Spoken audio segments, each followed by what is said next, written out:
The rematch is set. Jamison Williams, extra speed on the gas and gone. The tide rising again. The Bulldogs seeking revenge. It's about the players that make the meaningful plays. That determines the outcome of games, not he and I. Their path takes them to the crossroads of America. Last point, congratulations to the Alabama Crimson Tide on a great win. Indianapolis. Throw for it under pressure, hammered, but he lofts it out to Cook, who collects it and sprints for a touchdown. Normally home to the greatest spectacle in racing. To be a winner in Indy, to kiss the bricks, you have to have speed. We have to go out and play our best football this game. Power. When it's all on the line, you got to go out there and just give it your all to make sure you and the team has got to go home. Relentlessness. You can only judge a man by what he does next and how hard he gets hit and gets back up. Heart. Being an underdog is being an underdog. It's important for our players to know what they need to do to be able to continue to have success. Only one can win the greatest spectacle in college football. Only one can kiss the gold. Saban and the Tide. Smart and the Dogs. This is the road to the championship. You are looking live at Lucas Oil Stadium on a frigid Saturday evening here in Indianapolis. The stage is set for an epic rematch between Alabama and Georgia. This one for all the marbles. Thanks for joining us for our special Road to the Championship. I'm Guy Rawlings. How are you? I am Rick Carley. This is not Miami, is it? It certainly is not. It is cold. It is cold. So if you're coming up here, dress warmly and get those hand warmers. We have a busy hour for you. We're prime time on WVTM 13 tonight. Team coverage with Kerry Osep, Ryan Hennessy inside the convention center. Kerry's back in the ham. Yours truly and Guy with you right here just outside of Lucas Oil Stadium. You want to tell them what's on the show tonight? Let's talk about it. Let's go for it. Here it is. We got really, really close a couple of times, but at the end of the day, you just got to finish. We're not going to try to do anything other than what we already do. We're just going to go out there and play Alabama football. Oh, yeah, the talk is over. This is not about revenge. An entirely different game, Guy. How both teams will approach this epic encounter is the key. And as long as you giving everything you got in your power to help this team win, everything else will just fall in place. But again, Bama trying to make history, Georgia trying to get some respect, and man, Kirby Smart wants that win very badly. And call it the Bama curse, the Saban jinx, or whatever you want. Kirby Smart simply hasn't put it all together against his former team. Why Coach Smart says it's not about the coaches. Well, we welcome you back to Indianapolis. Georgia hasn't tasted victory over Alabama in more than a decade. I mean, it's been unbelievable. You talk about that long-running Georgia-Auburn rivalry. How about Georgia-Alabama? The Crimson Tide have owned it. Let's run through some of the big wins for Alabama. Remember the blackout back in 2008? Bama jumped out to that big 31-0 lead. Georgia came back to make it interesting. Bama hung on to win it in Athens, 41-30. And Bama and Georgia wouldn't meet again until the 2012 SEC Championship game. T.J. Yeldon and Eddie Lacy running wild, but it was A.J. to Amari. Late in the game, that gave Bama the 32-28 win. Remember 2015? Okay, Bama strolls into Athens. They were the underdog, right? We've heard that before, like the SEC Championship game. The Tide would roll in the rain. They really took it to Georgia at the final, if you remember, in that one, 38-10. 2 years later, on a national championship stage, Tua Tagovailoa goes 2nd and 26, breaking the hearts of Georgia fans everywhere. I think I remember that one. Yeah, that was a fairly famous play. Here's a famous play. SEC Championship game 2018. Tua out with an injury. The script would flip. In comes Jalen. He slid in for the touchdown, and they beat Georgia in that game as well. And just a few weeks ago, you'll remember this, Georgia comes into Atlanta as the favorites. The Tide unfazed, down 10-0. Bama goes on a 41-14 run to claim its 29th SEC championship. Well, here's the tale of the tape. Alabama has the edge on offense, averaging more than 494 yards a game and scoring 41-plus per contest. It's the Georgia defense that's been the story of the season, though. The Dogs have been historically good, giving up just 259 yards a game and allowing just 9 points per contest. Well, yeah, Georgia comes into the game obviously wanting revenge from the SEC title game, but that's not really the name of the game. Yeah, it's not. In fact, that was Kirby talking. Was that what that was? Yeah, he wanted some attention there. Nolan Smith, leader of the Georgia defense, he says, look, it's a true test of character, right, for the Bulldogs. They want to know what it feels like to get back up after they have been knocked down. Guys didn't sweat it from day one. Guys said, we know we need to work. We know we have an opportunity of life. And now that we're here, you know, in the national championship, I think we've bounced back pretty well. Now it's time to go finish the job. Okay, that is the Georgia side, as you know, Guy. Alabama, they know the task is not complete. They've got some work to do. Georgia will come back, they know, stronger in round number 2. It's a pretty simple mindset. It's not complicated at all. We all know what we're here for, and you know it's all about getting better and doing what we have to do to put ourselves in the best position when Monday comes. It's going to be a whole totally new game, new area, new setting, everything. So, you know, we're going to see something different that we probably haven't seen before. We have to be prepared for it. Again, this is going to be a whole new, totally game. And Coach Saban has mentioned that, too, just the other night when he landed. He said, look, this is a whole different scenario. We're going to see something we haven't seen before. That's at least what the Georgia Bulldogs are hoping. Look, we did some digging. That's what we do. We do homework. That's what we do. 13. Now, about the rematches in championship game history, we found out 4 such rematches. We go back to 1999. All involve Alabama, Auburn, and Georgia. Now, in those games, the team that won the first game won 2 of the 4. What's that tell us? Well, it's anybody's game. I mean, you can't look at the numbers and think just because Alabama won the first matchup this year, they're going to win another. Of course, when it comes to the football game itself, you break it down. Everybody's talking about Alabama's vaunted offense against that Georgia defense. It's kind of the irresistible force versus the immovable object. Yeah. You know? I'm easy to move, though. So is Ryan Hennessy. He's moved inside where it's nice and toasty warm. Ryan, that could be the story of the game. Yeah, Guy and Rick, no hand warmers needed here inside the convention center in Indianapolis, but you talk about that offense, it's been good all year long. But let's dive deeper into those numbers. Alabama's really been one-sided this year. The Tide really hasn't been that balanced. They throw the ball for 336 yards a game compared to just 158 on the ground. Bama's leading receiver in the terms of yardage and touchdowns is number 1, Jamison Williams. Now think about where this offense would be without the Ohio State transfer. J-Mo came onto campus and immediately made an impact. He says it started in the summer when him and Bryce started working together. Me and Bryce, we have a strong relationship. It's kind of been like that since the summer when I came in. We started working together. So since then, we built a real strong relationship, and now it's just it's the same. It's just way stronger than it was because we just day by day we get 14 games. closer Jamison together. has racked up 75 catches. That's top 10 in Bama history for a single season. His 1,500 yards and 15 touchdowns also ranks top 3 for Crimson Tide history as well. Now, stopping Jamison Williams and forcing Bryce Young to go somewhere else will be a key to Georgia's defense. Now, more on Georgia's defense. We're going to send it over to Carrie Osip. Carrie? Yeah, Ryan, this Georgia defense is nasty. They've played 14 games this year, and in 6 of those games, they've held the opposing offense to fewer than 200 yards on offense. The one team that gave Georgia some trouble, the Alabama Crimson Tide, no doubt. In the SEC title game, Bama put up 536 yards of offense. That's more than double what the UGA offense gives up to everyone else. Bryce Young had his way with the Georgia D. In fact, they didn't get to him once, which enabled the Tide to strike with several explosive plays. We just got to do what we're capable of doing, execute on a high level, communicating to one another, and just doing things that we need to do on the back end and the front end as well. We just pretty much can't give up no plays like we did in the SEC championship. So if you're Alabama, how do you attack the Georgia defense? Thankfully, I don't have to figure that one out. Look at this. The Dogs defense gives up 176 yards a game through the air and just 83 on the ground. And here's the insane stat of the day. In 14 games, Georgia has given up just 14 touchdowns all year, and 4 of those came against Alabama.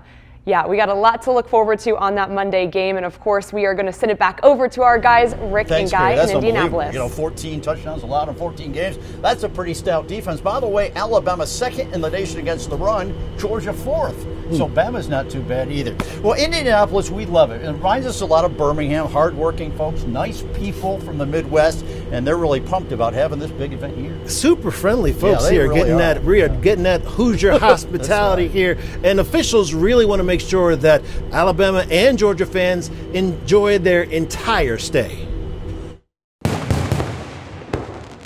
It's the beginning of an exciting week and weekend for the city of Indianapolis. Indianapolis Mayor Joe Hogsett gave a welcome speech earlier this week with the college sports world focused squarely on the Circle City. It's not just the collegiate fans eyes will be on Indianapolis. The world will be focused on Indianapolis this weekend. So we're very excited about that. Of course, it's not their first rodeo. In 2021, Indianapolis was the final stop for the men's college basketball championship. In 2022, the same will be true for college football. They're expecting over 100,000 visitors to safely spend money in hotels, restaurants, and entertainment venues. That safely part can be tricky during a global pandemic. We're asking that attendees follow the instructions from law enforcement and from public health experts and public health officials, and continue to reduce the risk of any spread of COVID-19. You know the rules. Mask up, wash your hands, and get vaccinated. In fact, credentialed media had to download a health pass on their phone with proof of vaccination to get into the game. And oh yeah, they're also expecting extremely cold weather. Winter weather preparation is already underway with snow force operations at the ready in case Mother Nature dials up a blitz. No pun intended. You're supposed to laugh there. He was trying to be funny there. Okay. But, you know, like I was saying, we met a lot of people here. Everybody is so friendly. But I was asking, you know, kind of being fun, what exactly is a Hoosier? Nobody knew. They live here, and they don't know what a Hoosier is. Well, there you go. We've got to educate them, right, before we go. How about that? Well, so much more to come on this program. Let's go back to Carrie for more on that. All right, thanks, guys. Still to come, how both teams made their way to the championship. Up first, we look at the year of the dog, how Georgia turned a walk-on to turn around its season. Each game's been different, and it'll never be about he and I. And it's Saban versus Smart round 6. The first 5 have all gone to the GOAT, why Kirby says it's never been about the coaches.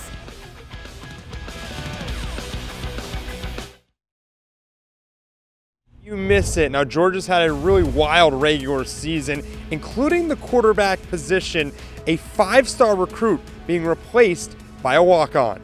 Yeah, Ryan, and what was expected to be a really good defense ended up putting up historically good numbers, and it all started with the top 5 showdown in Charlotte.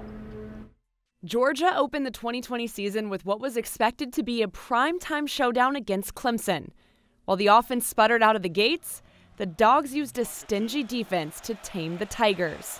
From the pocket, intercepted, jumping the route is Christopher Smith, a foot race. That's all Georgia would need, holding Clemson to just 158 total yards and 3 points. The Dogs would open conference play against South Carolina 2 weeks later. At this point in the season, JT Daniels still had a firm grasp on the starting quarterback job. He threw for 300-plus yards in the Dogs' blowout of South Carolina. That would only last another week. Despite a beatdown of Vanderbilt, offensive coordinator Todd Monken would turn the offense over to senior walk-on Stetson Bennett. In his first start of the year, Bennett didn't have to do much. He threw just 7 passes as Georgia made bacon out of Arkansas. A week later, Bennett would prove himself worthy in the Deep South's oldest rivalry. He will go to the air to start this one and dial up the deep ball. McConkey is open, and McConkey is gone. Bennett threw for 231 yards and 2 scores. The senior would be even better the following week against Kentucky. 14 of 20, 250 yards, and 3 touchdowns. The defense did its thing, holding the Wildcats to 240 yards of offense. After an off week, the Dogs would party in Jacksonville. The defense shut down the Gators, forcing 3 turnovers. Oh, and it's intercepted by Nakobe Dean. Goodbye. And Georgia says see ya to the rest of its opponents. putting up 40-plus points in each of its 4 games in November. We know what happened in that SEC title game, but that didn't matter. Georgia back in the playoffs for the first time since 2017 after that big win in the Orange Bowl over Michigan. And despite all the success, Georgia still can't seem to win the big one. In fact, the Dogs haven't won a national championship in 41 years. Asked if it bothers them, current players say it absolutely does. Rick, it's not like Georgia hasn't had their shots to win a national championship. It's just like one team just constantly in their way. Yeah, Kirby Smart 0-4 against Coach Saban. All 4 of those games, Georgia had the lead. And Bama, after those leads, outscored Georgia like 117-50 or something crazy. But anyway, for the last several years, obviously, Nick Saban has really been the bane of Kirby Smart's existence. How does a football coach describe pain? Pain that is his own. Pain that's been delivered by a 70-year-old man. Georgia football coach Kirby Smart, in the midst of lots of success, knows a lot about pain. Success? Well, Coach Smart has seen it. 8 years as Bama's defensive coordinator, and with it came national championships and praise from the GOAT. Oh yes, that GOAT. That's the pain maker. For never before has Kirby Smart beaten his former boss. The same man who has led Georgia to 5 straight top 7 finishes, the same head coach who's gone 65-15 as Georgia's coach, the same man who is 0-4 against Coach Nick Saban. 4 huge games. A regular season game in 2020. 2 SEC championship games, one of which had Jalen Hurts put a dagger into Kirby's heart. And the deepest cut of all. Tagovailoa trying to make up for it. Fires to the end zone. Touchdown! Alabama wins! The national championship game in January of 2018. Tua to Devontae, 2nd and 26. In all 4 of those games, the Bulldogs led late. And after the Bulldogs' biggest leads, Bama outscored Georgia in those 4 games by a combined score of 105-17. Coach Saban is 26-1 against his former assistants. Can Kirby make it 26-2? Can the Georgia coach finally beat his mentor? Is it still all in his head? 46 years old and one of the most competitive coaches in America, Kirby Smart is a talented coach. And while the win on Monday will be celebrated by the Georgia faithful for weeks, a loss, making their coach 0-5 against Coach Saban, would destroy the Bulldog Nation and serve up a pain that might never subside. I'll tell you what, it has been painful for the Georgia Nation, and they're optimistic here. Again, 0-4 against Coach Saban, defensive coordinator under the coach, good friends for some 8 years, 6 to 8 years in Tuscaloosa. Fans talk about it, we talk about it, but if you listen to Coach Kirby, he says this rivalry has never been about the coaches.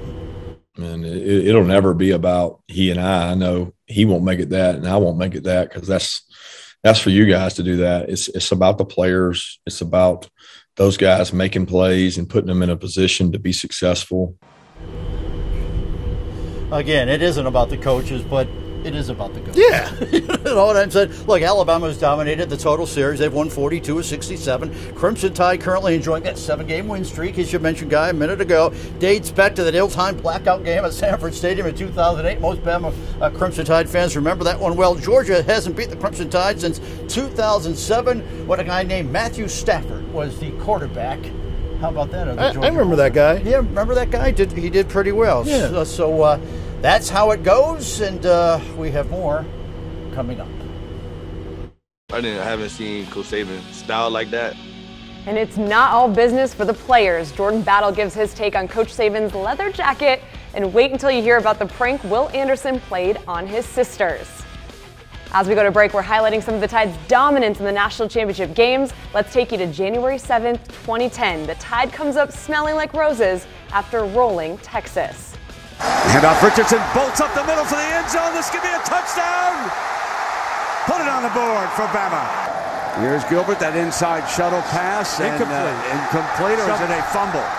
Picked up by Darius. Darius in the air. Darius going for the end zone. I mean, they got him with emphasis.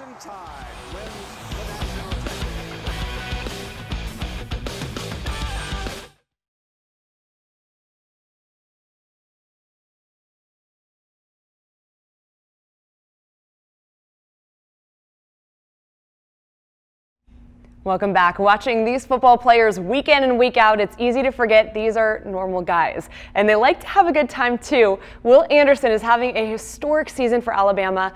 Off the field, he's still the same Will from small town Georgia. But listen to this prank he once played on his sisters.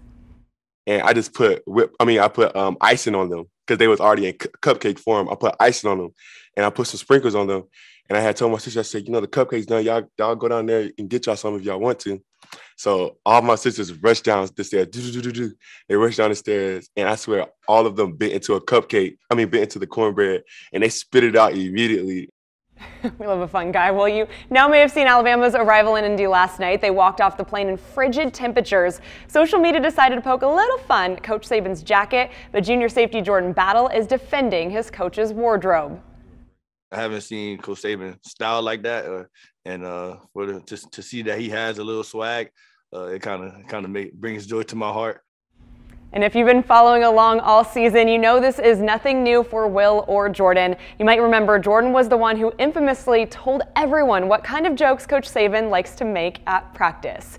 And we continue to highlight Bama's domination under Nick Saban. In 2011 and 2012, the Tide were men against boys. In a 27-game span, Bama won 2 national titles, outscoring opponents by an average score of 37-9.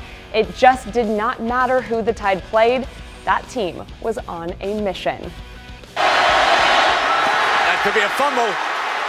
Hightower got in on him. Dante Hightower ripped it loose. And Richardson breaks free on the sideline. End zone. Drops it off. Lacey in a foot race. End zone. Touchdown, Alabama. Tide rolling again. If this was a prize fight, they'd call it off.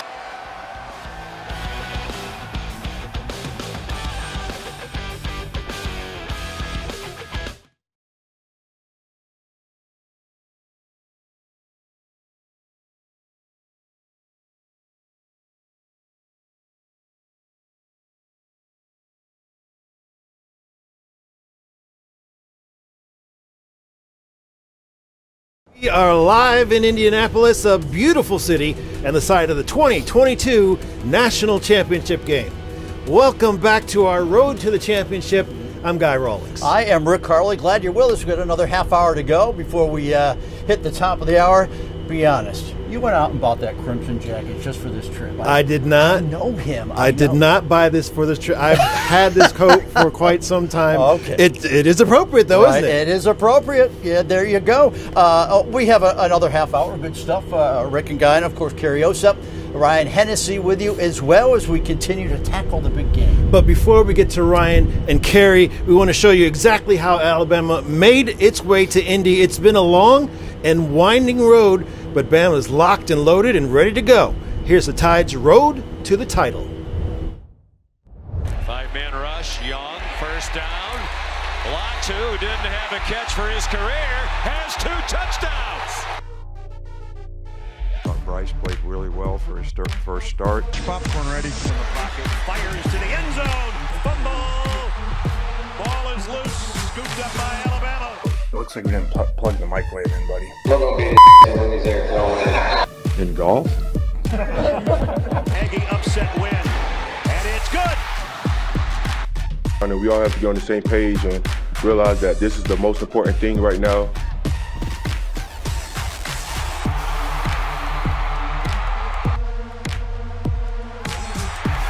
Young loads it, rips it long.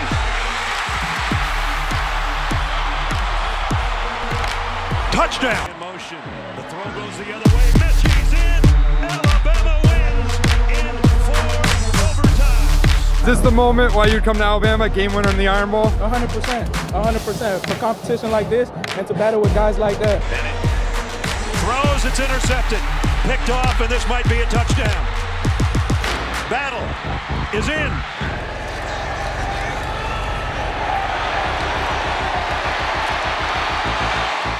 To play for a national championship, you know, as a young kid, that was the only thing I ever wanted to do. You know, it's like a dream come true. You know, this team's really been through a lot. Think about the losses from the 2020 team. 7 first-round draft picks, including a quarterback, running back, 2 receivers. Going into the championship, Bama will be without 2 running backs, a wide receiver, and at least 1 starting defensive back, maybe 2. So we'll have to wait and see if Jalen Armour Davis plays on Monday night. But, you know, the Tide has really dominated the last 14 years of college football, but they do lose from time to time. Yeah, once in a while. You know, Saban's going for his 7th title in 15 years at Bama. I mean, that's incredible. But again, undefeated in 2009, undefeated last year. That's it for Saban again. But, you know, they lost at Texas A&M a couple months ago. And Coach says, actually, that could have been a good thing for the Crimson Tide. Losing a game gave our team an opportunity to mature. I think it made people realize the importance of leadership, setting a good example, holding each other accountable. I think there were a lot of internal lessons that actually helped this team mature and grow. Sometimes you got to get knocked down a little bit, right? And man, that Bama defense really turned it on after that loss at Kyle Field. Will Anderson and the guys, they have been beasts on the defensive side. Yeah, and they're going to need a big game on Monday night. Right. Mr. Anderson and the rest of the defense. Ryan Hennessy inside the Convention Center with a preview of Bama's defense versus Georgia's offense. Yeah, Guy and Rick, this Georgia defense is impressive, and rightfully so, but Alabama fans, you can't count out your defense as well, especially if you want to run the ball on Alabama's defense. Well, good luck. A little bit of an old-school Nick Saban throwback defense, just 82 yards a game on the ground. Now, through the year, the Tide, top 50 as well, just 217 yards a game. Jordan Battle says it all about living up to the Bama standard. You know, the standard is what it is. It's a national championship-minded standard. You know, you have to do whatever it takes to get to this stage. And we know it's going to be hard, but that's what it comes with. We know we have to overcome adversity, and that's what this team has done this year.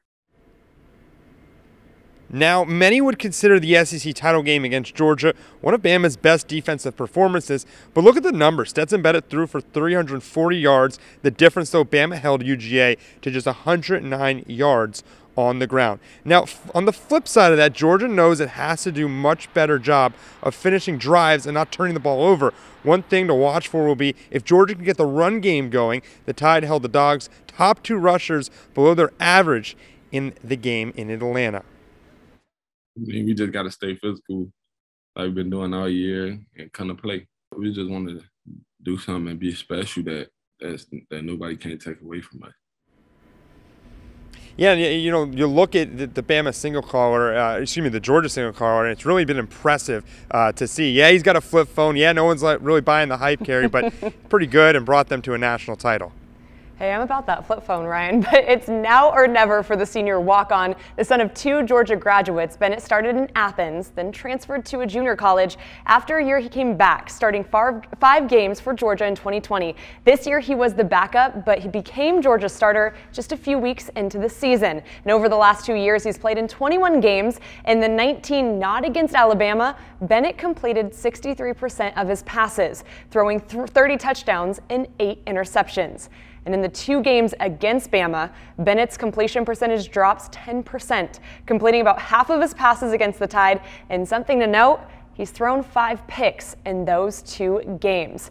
So Rick and Guy, we heard earlier today during the media day that Stetson Bennett, he is a confident guy. He's going to need a lot of that confidence, though, to get past Bama on Monday. Yeah, and speaking of being a piece of art, Carrie, you met a guy, hung out with a guy who's, a legitimate artist who really loves some Alabama football. He really thinks the way Coach Saban wins games back to back to back, it's a masterpiece. Really? Mwah! And he appreciates Alabama's artful work. I like that. Digital artist James Ferrara loves sports. I'm an artist who happens to be a sports fan, or vice versa. I'm a sports fan who happens to be an artist.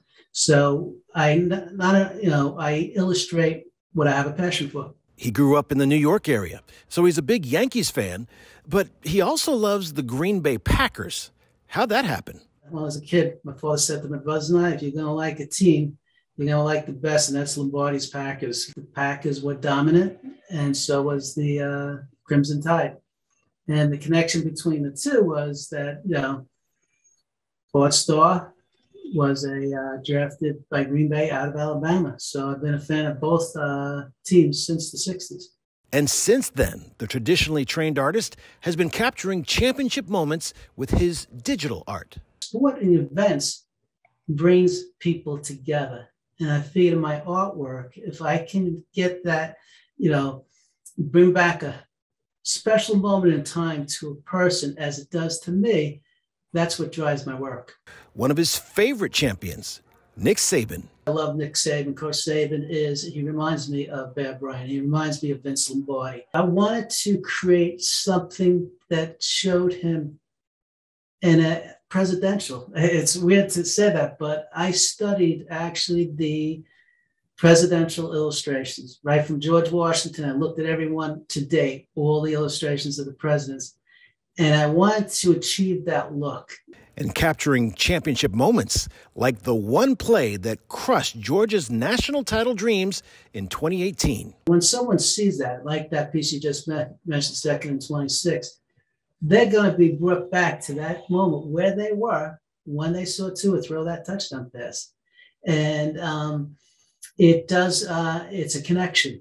And speaking of connections, his art has made many with Crimson Tide faithful on Facebook. I started to post work, and socially I started to connect with Bama fans. And that's when I put something up and I hear from the Bama crowd, the fans, and they talk, oh, James, thank you so much. That's special. And he's already planning a special piece after Monday night's game. As soon as the game ends and it's a win for Alabama, yes, I will have something put together and we'll go online and people will, I'm sure I get a lot of people sharing the work. It's a nice feeling to see that both artistically, but also as a fan to get that response from the people. You may have noticed his heavy Alabama accent. Right, yeah.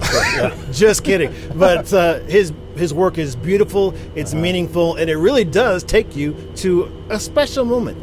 I wish I had a talent. You have any talent like Not that? Like that. I mean, exactly. I guess this is all I got. I mean, hey, it's free television, right? Hey, Carrie's got some talent. She has more on what is coming up. And to see the way that teachers have been welcomed and supported and encouraged, it just takes that fandom that much better. Coming up, how a teacher from Central Alabama found his way to Indy for the national championship. And we continue looking at the Tide's championship moments. In 2015, a rivalry began. The 2015 edition of the Tide and the Tigers was an instant classic, but there's two moments Bama fans remember most about that game. Take a look. Now an onside kick. Griffith, and it's caught. Now Alabama's got the ball back. Look out, Kenyon Drake can fly. Eludes the kicker and will not be caught. Touchdown, Drake.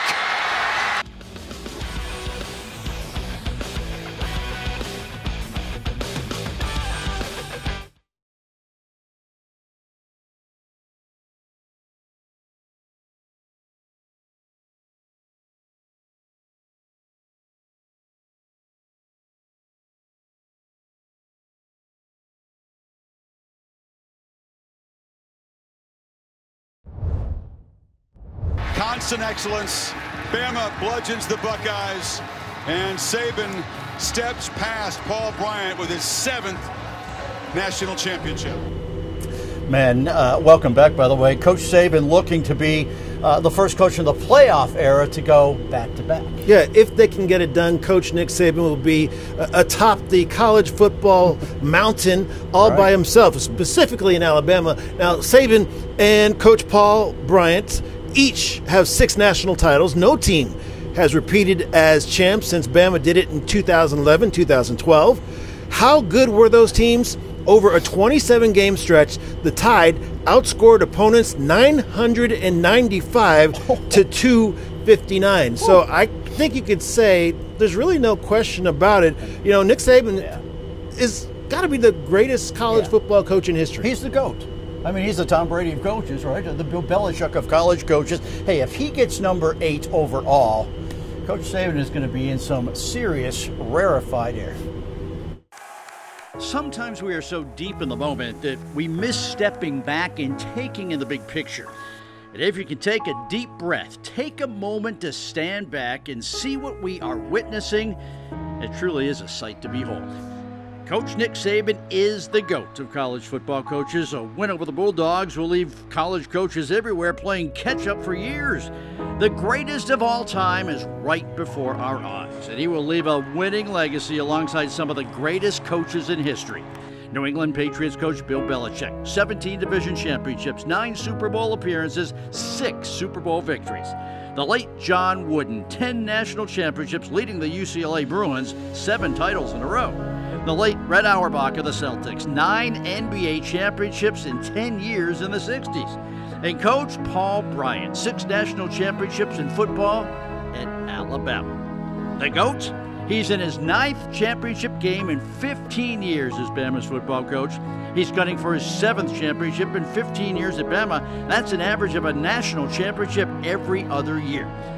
Coach Saban has averaged a national title every 3.5 years during his entire career.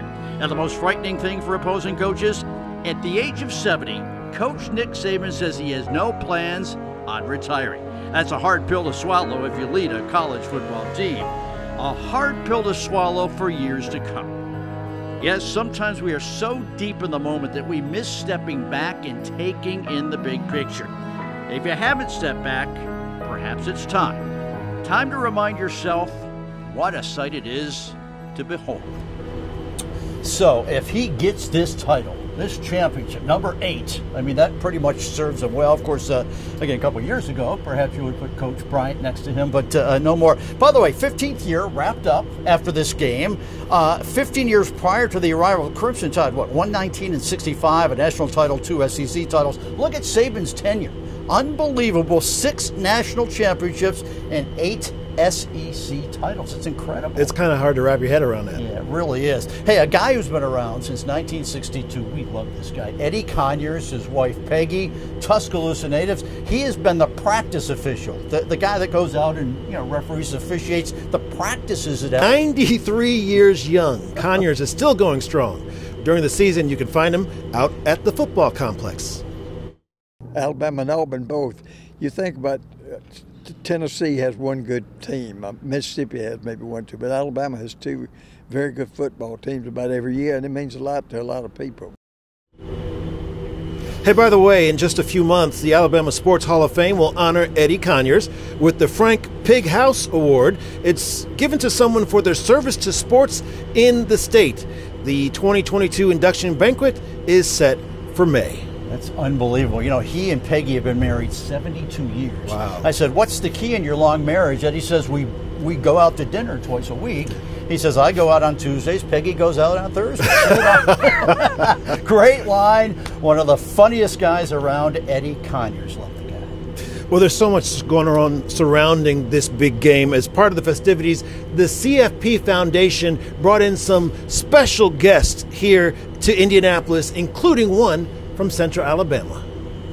I'm still looking around like this is the national championship game. Andy Jackson from Pell City would describe himself as a huge sports fan. Football and basketball, kind of equal, but huge sports fan. Always have been. He wasn't always from Pell City, but he's catching on. So my favorite team is the Minnesota Golden Gophers. Grew up in North Dakota, but this year I have been a huge Alabama fan, and I will be one of the loudest on Monday evening. Clearly, he's looking forward to the CFP National Championship game. But honestly, this Eden Elementary 4th grade teacher looks forward to every day. It's nice to look at each kid and see their story, their journey. My journey took me here. I'm excited to see where their journeys take them. He's Alabama's Teacher of the Year. A great achievement, one he doesn't always believe he deserves. I still have trouble believing that myself, especially because I work with such great teachers. I feel like there are days I'm not the best teacher on the hall, let alone, in the school or the state. The CFP Foundation is honoring all 56 Teachers of the Year from every state and territory. This weekend will also include programming to support and uplift teachers and educators. This is in support of the CFP Foundation's mission. We're very proud to be a part of this. The operative word in college football playoff is college. It's ultimately about education. It really is, and to see the way that teachers have been welcomed and supported and encouraged, it just takes that fandom that much better, because I'm already a huge football fan, and on top of being recognized for the work that we do teaching is really, really exciting.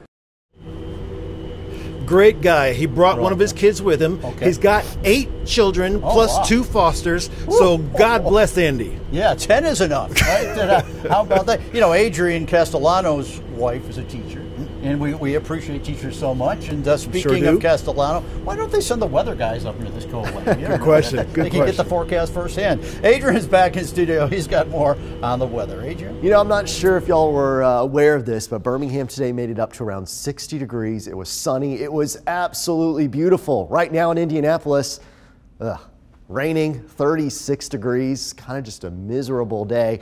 And it's going to continue through the nighttime hours tonight, on and off rain showers. Tomorrow things look better as we head into Monday, game day. Some clouds around early in the day. But the good news here, no wintry weather to deal with. The bad news, those temperatures. Good thing we're playing indoors because it's going to be frigid outside. Kickoff temperature, 21 degrees. Yeah, heading anywhere after the game down to 16 degrees. So you'll want to bundle up if you're going to be in Indianapolis. Good news, though, again, mainly talking about clear skies. Carrie? Yeah, team closed the roof. It's the celebration Bama fans have come to love this season. Yeah, we're talking about the Crimson Crane. We talked to people in Indianapolis about it. You won't believe their version of Alabama's touchdown celebration next.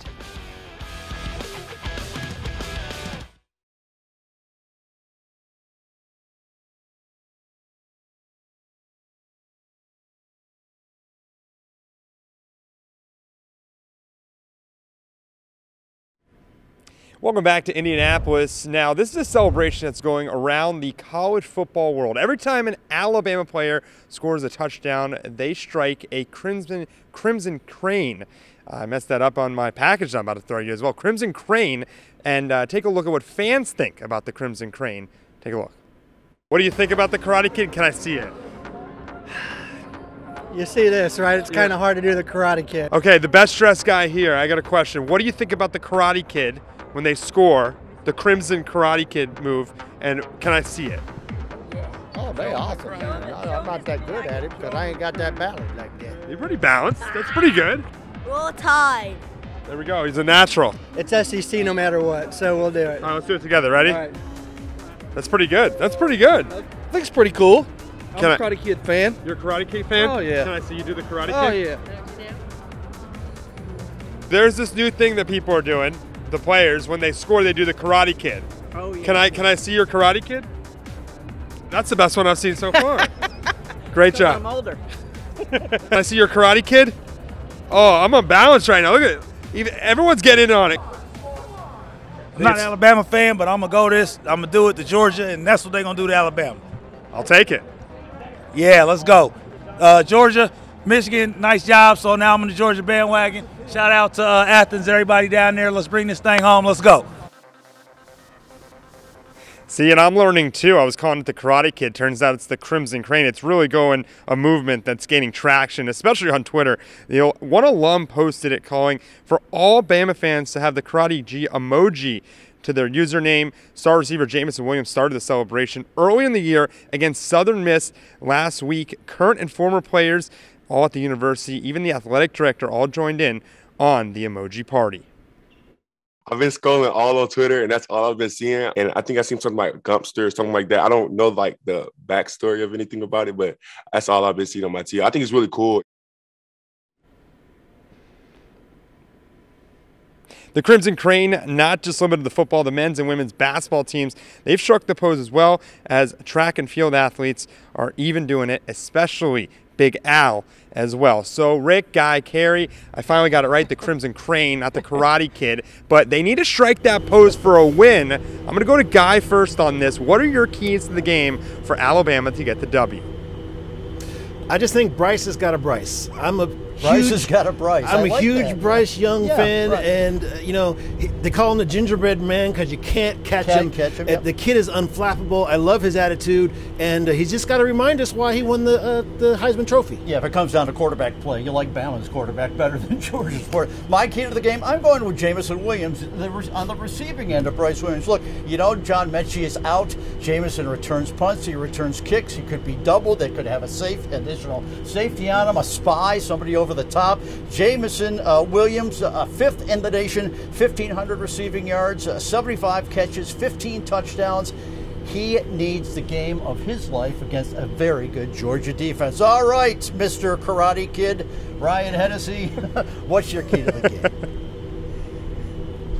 Well, I had the 3rd and 4th pick, me and Carrie did, so you guys got a really original picking the quarterback and the receiver. That's an easy pick right there, Guy and Rick. But I'm going with Pete Golding. I mean, if you think about it, in the beginning of the year, they've been really calling for him to lose his job, Alabama fans were. And how about the Iron Bowl? How about the SEC championship game? How about against Cincinnati? Really, he needs to step up as a defensive coordinator like he's done the last 3 games and hoping for a big defensive performance on Monday night. Now, Carrie, best for last, what is your keys to the game? Yeah, saving the best for last year, guys. Thanks for that. And of course, I had to think outside of the box on this one, but I'm going all about the mental game and that underdog mentality. If there's a team that can make the most of being called underdogs, it's been Alabama all season long. We saw it in the SEC title game. We're probably going to see it again. But when it comes to the mental game too, and Coach Nick Saban, yeah, I give it to those guys that they can get the 2nd straight, first ever college football playoff championship win on Monday. And Crimson Crane all the way, guys. I can't wait to get till Monday night. I know we've got another day tomorrow to do some coverage out here. It's cold. Maybe we can find some indoor stuff to do. I bet. I tell you. Well, for all the fine folks here at WVTM 13, we appreciate you being with us. Have a great Sunday. We'll see you Monday night.